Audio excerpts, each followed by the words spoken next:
तो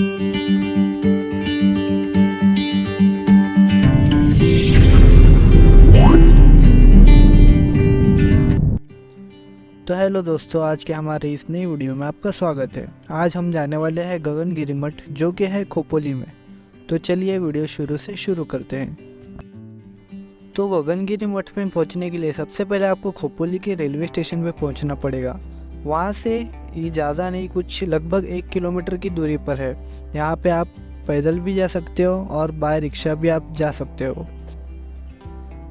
तो स्टेशन से हम लोग इस मठ के लिए पैदल ही निकल गए थे। हमको ज़्यादा नहीं, कुछ 10 से 15 मिनट का ही टाइम लगा।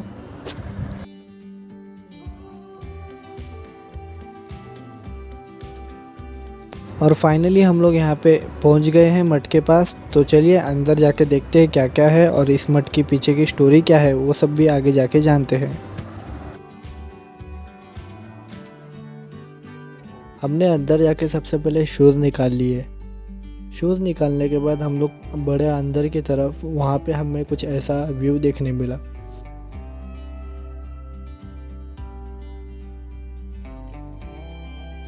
और हमें अभी लेफ़्ट साइड की तरफ से अंदर की तरफ आगे जाना है।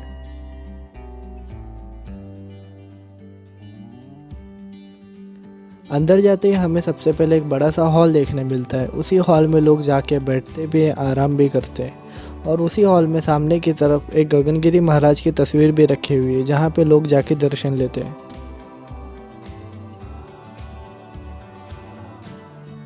उस हॉल के आगे बढ़ते ही गगनगिरी महाराज की मूर्ति भी थी, जो कि एकदम रियलिस्टिक लगती थी। वहाँ से आगे निकलती है एक ब्रिज पड़ता है। उसी ब्रिज के नीचे से एक नदी भी बहती है। कहते हैं उसी नदी में बैठ के गगनगिरी महाराज घंटों घंटों तक तपस्या करते थे।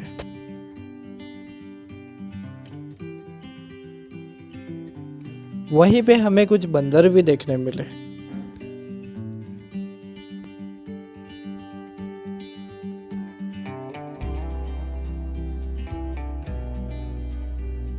उसके आगे हमें एक और हॉल देखने मिला, जहाँ पे सामने ही गगनगिरी महाराज की तस्वीर रखी हुई थी। उनके सामने एक अग्निकुंड जल रहा था, जिसमें से लगातार धुआं आ रहा था।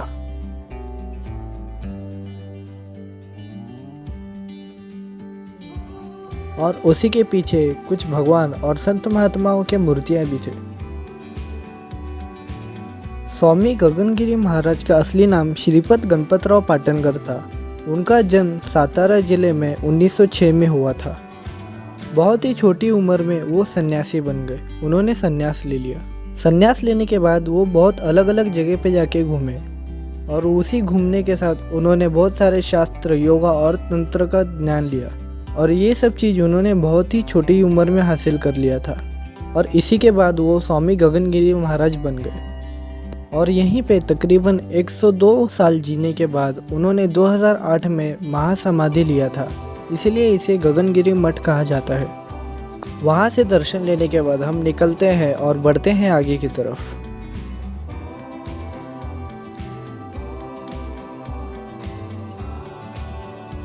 आगे जाके हमें गगनगिरी महाराज की और एक मूर्ति देखने मिलती है। और उनके बगल में बहुत सारे देवी और देवताएं के छोटे छोटे मूर्तियाँ रखी हुई है।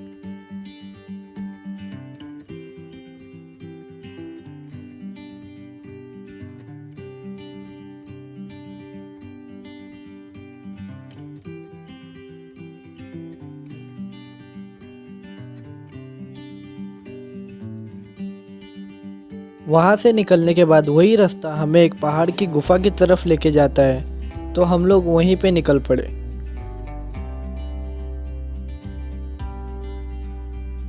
कुछ देर आगे बढ़ने के बाद हमें वहाँ पे एक शिव मंदिर भी देखने मिला। उस शिव मंदिर में जाके हमने दर्शन भी लिए।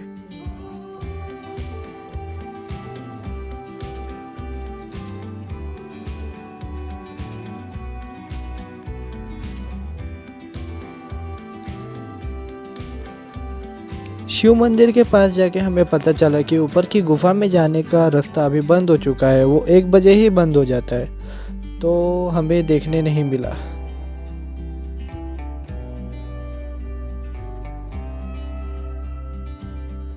उसी के वजह से हम दूसरे रास्ते की तरफ बढ़ गए। और वहाँ पे हमें आगे एक गौशाला देखने मिला।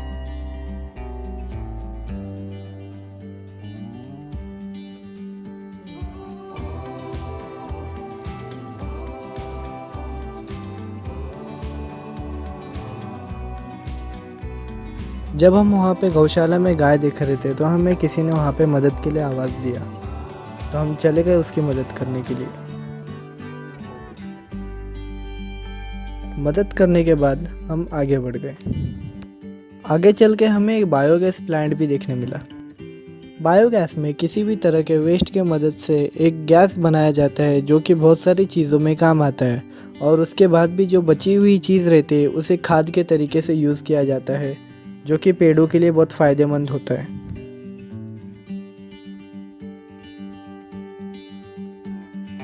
थोड़ी ही आगे जाके हमें कुछ लंगूर भी देखने मिले।